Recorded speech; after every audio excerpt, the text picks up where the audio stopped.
Hey everybody, Jan and I thought it would be a great idea if for our 44th anniversary celebration, we would also tell some of the stories that have shown God's involvement in our lives and his power and his might and his faithfulness.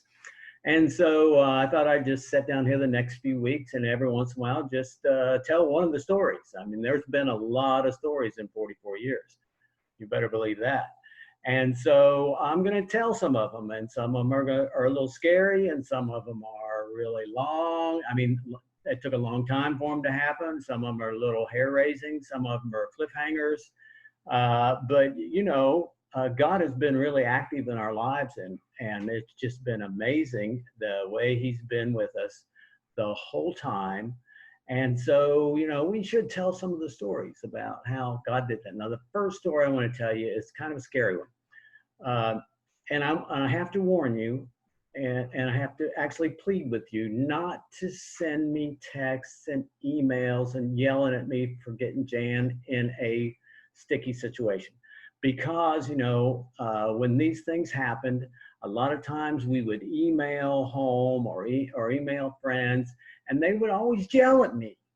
And they'd say, "Why are you getting Jan in those situations? Can't you do better? Why is she always in harm's way?" Well, God took care of her. That's all I can say. I didn't do too good, but God did. So the first story happened in 2003, and it was in the summertime, and we were living in Poland at that time. We were missionaries there, and we were working with a church in Wrocław, Poland. And this church was located in the place in town called the Triangle. And, obviously it was shaped like a triangle. And in the middle of this triangle was this great, huge section of communist block apartments. And they were just a big square of communist block. And in the middle of them, they had this area. It was a playground, a courtyard, in the middle of this communist block apartments. And so there was like hundreds and hundreds of apartments all around in this area then in the middle. Now, also in the middle here was also a little church. Can you believe that? In the middle of these communist block apartments. And so it was right there. And Jan and I were working with this church. And this particular Sunday, we had gone to church there. We had worshiped with them. I actually had played bass, guitar in the praise band that Sunday. And we went then after that to celebrate Children's Day. They have a celebration every summer, Children's Day. And it's a great thing. It's a wonderful thing. The kids go and they have a lot of fun, and we have picnic and everything like that. So we left church. We went through the courtyard where the church was, out the tunnel to the main road, went across the main street, and we went into a park setting over there, and we had our picnic. It was great. We had kielbasa, and we had cucumbers, and we had orange soda. I mean, it was all just great, and we really enjoyed ourselves, and we stayed a couple of hours there, enjoying this Children's Day festivities with this little Polish church. And so we decided it was time for us to head back to our apartment. So we decided to move back across the street through the tunnel into the courtyard, get our van, and go back home. So we were walking across the road there, and we got across the road. And as we were heading toward the tunnel, I heard something, and it sounded vaguely familiar.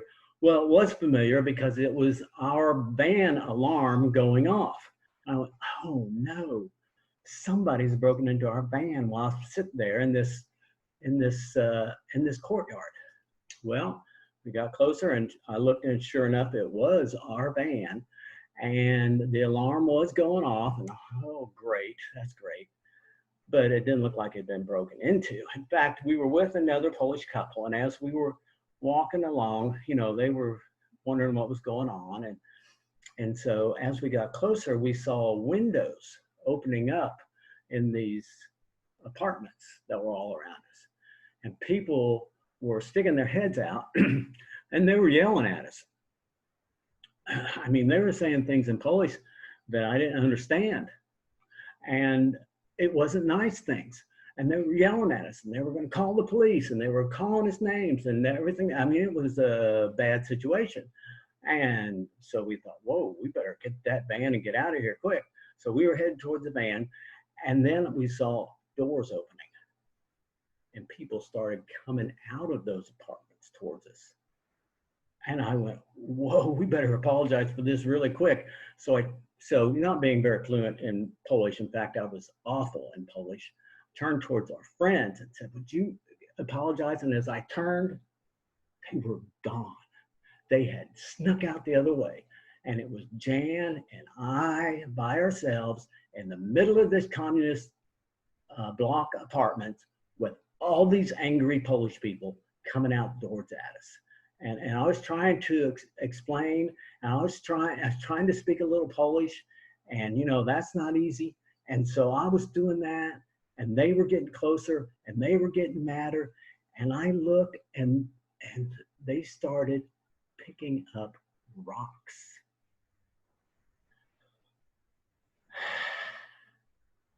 And I went, they're going to start throwing rocks at us.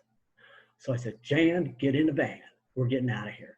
And so we hopped in the van. I was praying that thing would start because it was sitting there going, bah, bah, bah, bah. The alarm was going off. I said, Jan, you got to get in there quick because we got to get out of here. And as I was just glancing, right before I stepped in, I opened the driver's side door, and before I stepped in, I glanced over, and there's this little Polish grandmother there. Babcia is what they call them. Little Polish babcia there. And she had reached down and got a rock, and that little sweet babcia was just so mad. The veins were sticking out of her neck, and her eyes were getting blurry, and she was mad. She was going to throw a rock at us. And so I said, Lord, start this van.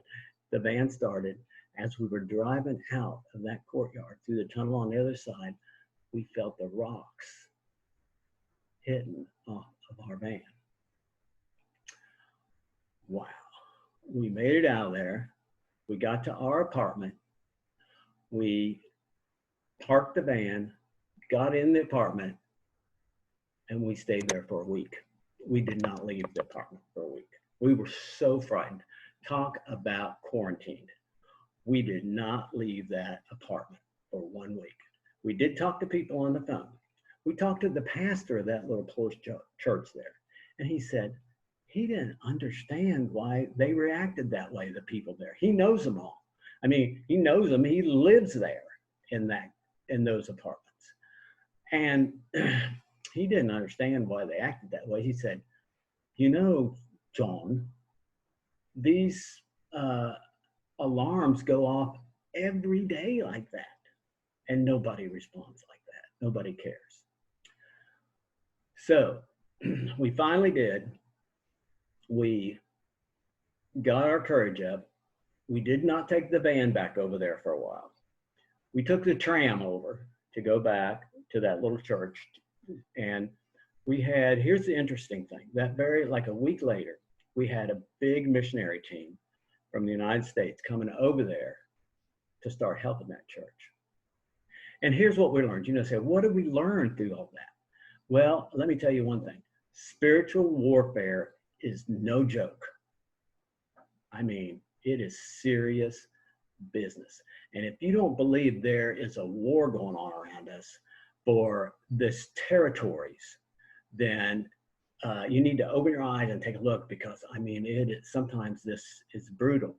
And we had been in the United States for a long time, and I had been a pastor there and never experienced anything like this. But that was in your face, trying to scare Jan and I and all those American teams that were coming to help that church, to scare them off, scare us off. And so spiritual warfare is no joke, and it's real. And another thing I learned is that God will see you through that time. It's okay to be scared sometimes. It's okay to be frightened. We were, but eventually we got our courage back, and we went back, and God did amazing things through that little church in the Triangle in downtown Wrocław, Poland.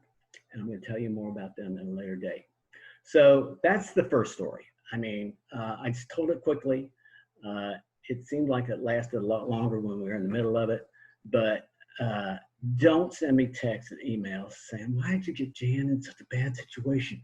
I mean, didn't you know she could have got hurt like that? She could have got plunked in the head with a rock. Okay, so yeah, I know. And there's a lot more stories where she was in harm's way, but she lasted with me for 44 years. God is good. I'll see you guys next time. Bye now.